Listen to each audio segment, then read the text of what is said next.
اصطفى أما بعد فأعوذ بالله من الشيطان الرجيم بسم الله الرحمن الرحيم ومن أعرض عن ذكري فإن له معيشة ضنكا ونحشره يوم القيامة أعمى قال رب لم حشرتني أعمى وقد كنت بصيرا قال كذلك أتتك آياتنا فنسيتها وكذلك اليوم تنسى بارك الله لنا ولكم في القرآن العظيم ونفعناكم وإياكم بالآيات والذكر الحكيم صلى الله على سيدنا ومولانا محمد وعلى آله وصحبه وسلم صلى الله على سيدنا ومولانا محمد وعلى آله وصحبه وسلم بلغ العلا بكماله كشف الدجى بجماله حسنت جميع خصاله صلوا عليه وآله আলহামদুলিল্লাহ আল্লাহ তাআলা লাখ কোটি শুকরিয়া আজকে রজবের 30 তারিখ আগামীকাল শাবানের 1 তারিখ আর এক মাস আছে মাত্র রমজানে আল্লাহ তাআলা এই পৃথিবীতে কত মাখলুকাত আল্লাহ সৃষ্টি করছেন এর মধ্যে আল্লাহ মানব জাতিকে সৃষ্টির সেরা জাতি হিসাবে আল্লাহ ঘোষণা করছেন যিনি বানাইছেন যিনি সৃষ্টিকুলকে সৃষ্টি করছেন যিনি সর্বময় ক্ষমতার মালিক তিনি বলেন মানুষ আমার কাছে সবচেয়ে দামি সুতরাং আর কাহারও কথা এখানে গ্রহণযোগ্য না যেহেতু আল্লাহ বলেন ওয়ালাকাদ কাররামনা বানি আদম আমি আদম জাতিকে আমি সম্মান দিয়েছি মর্যাদা দিয়েছি আমাদের চোখে হয়তো বিভিন্ন প্রাণী বিভিন্ন জিনিস পৃথিবীর সৌন্দর্য দেখতে অনেক সময় আশ্চর্য হয়ে যায় এটা ঠিক আছে কিন্তু আল্লাহ বলেন বান্দা তুমি জানো না আমি আল্লাহ বানাইছি তোমারে ফেরেশতার সমস্ত বডিটা তৈরি করছে আর তোমার চেহারাটা আমি আল্লাহর কুদরতি হাত দিয়ে আমি আল্লাহ বানাই সুবহানাল্লাহ তোমার মর্যাদা আমার কাছে নূরের তৈরি ফেরেশতার চেয়ে আরো বেশি তোমাদেরকে আমি জাহান্নামে পুরাইবার লাগি বানাইছি জাহান্নামে পুরানের মতো পাথর লাকড়ি এগুলো বহু কিছু আছে এরপরেও যদি নিজের আমলের কারণে জাহান্নামে হয়ে যাবে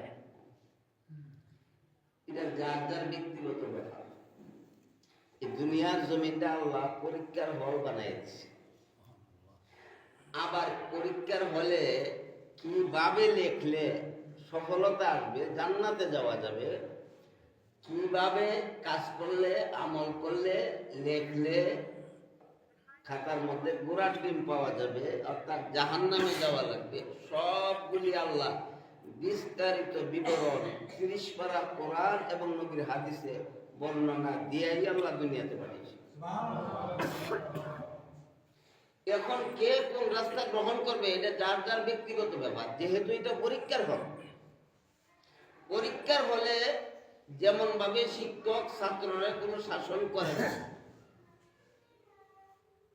ঠিক তেমনি ভাবে আল্লাহ এই দুনিয়াটারে পরীক্ষার হল বানাইয়া আমাদেরকে ছেড়ে দিয়েছেন যে তোমরা পরীক্ষা দাও স্বাধীনভাবে। কিভাবে পরীক্ষা দিলে সফল হইবা আর কিভাবে দিলে বিফল হইবা আমার 30 পারা কোরআন এবং নবীজির লক্ষাধিক হাদিসের মধ্যে বিবরণ দেওয়া আছে।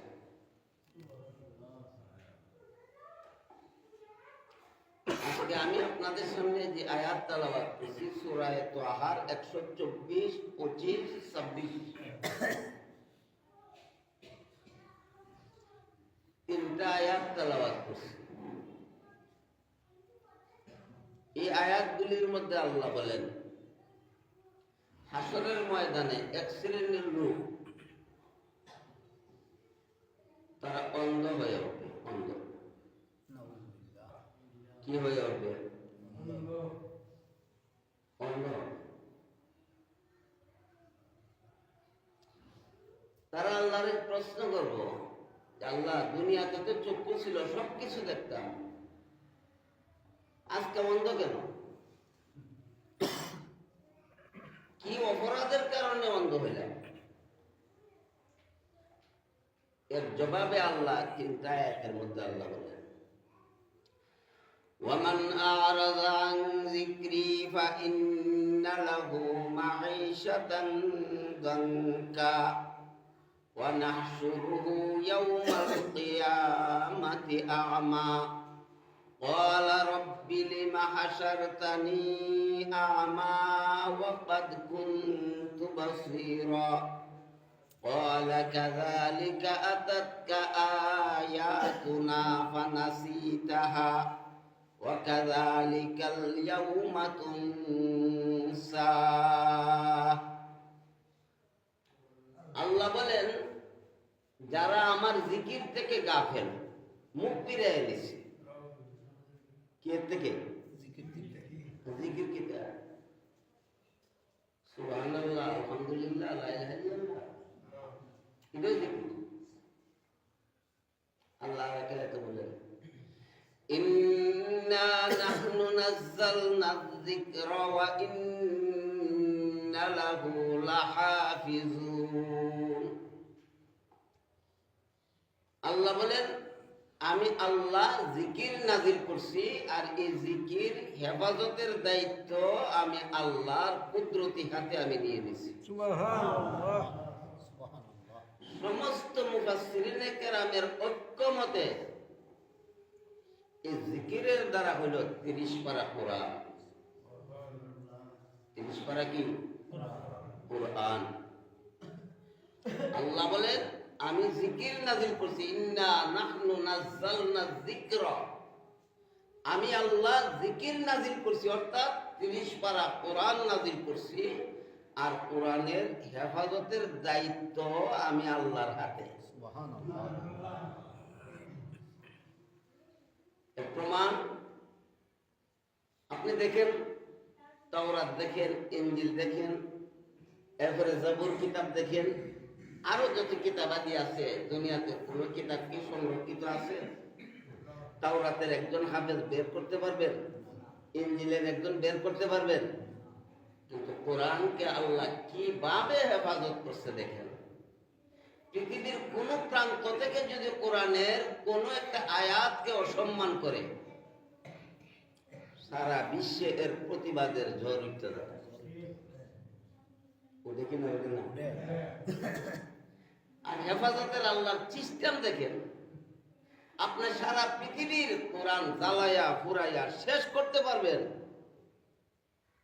কিন্তু একজন হাফেজের সিনার মধ্যে দেখা যায় না, ধরা যায় না, ছোঁয়া যায় না, পুরা 30 পারা কোরআন সিনার মধ্যে আল্লাহ ঢুকায় দিয়েছে। পৃথিবীর এমন কোন ধর্মগ্রন্থ নাই, যতগুলি ধর্ম পৃথিবীতে আছে, একজন লোক পাইবেন না যে তার সিনার মধ্যে তার ধর্মগ্রন্থ পুরাটা জমা আছে। কিন্তু 30 পারা কোরআনের হাফেজ বাংলাদেশে বর্তমানে কয়েক লক্ষ হাফেজে কোরআন আছে। এমনও হাফেজ আছে এক বসার থেকে সূরায়ে ফাতিহা থেকে নিয়ে সূরায়ে নাস পর্যন্ত এক বসায় শোনাই দিবে। এই হেফাজতের দায়িত্ব কার হাতে? কাহার কোনো ক্ষমতা নাই। একটা শব্দ যদি পরিবর্তন করে সাথে সাথে লুকমা পড়ে যায়। ইমাম সাহেব নামাজের মধ্যে লম্বা বাটির মধ্যে বেশ কম করলেই নামাজের ব্যতিক্রম হয়ে যায়, ফতুয়া চলে যায়, চলে না? কারণ আল্লাহ কয় হেফাজতের দায়িত্ব আমি নিছি, সুতরাং যে যত রকমের তাল বাহানা করো আমার কোরআন তো দূরের কথা, কোন সূরা দূরের কথা, কোন আয়াত দূরের কথা, কোন শব্দ দূরের কথা, একটা নোক্তার পরিবর্তন করার মতো ক্ষমতা এই পৃথিবীর কাহারও নেই।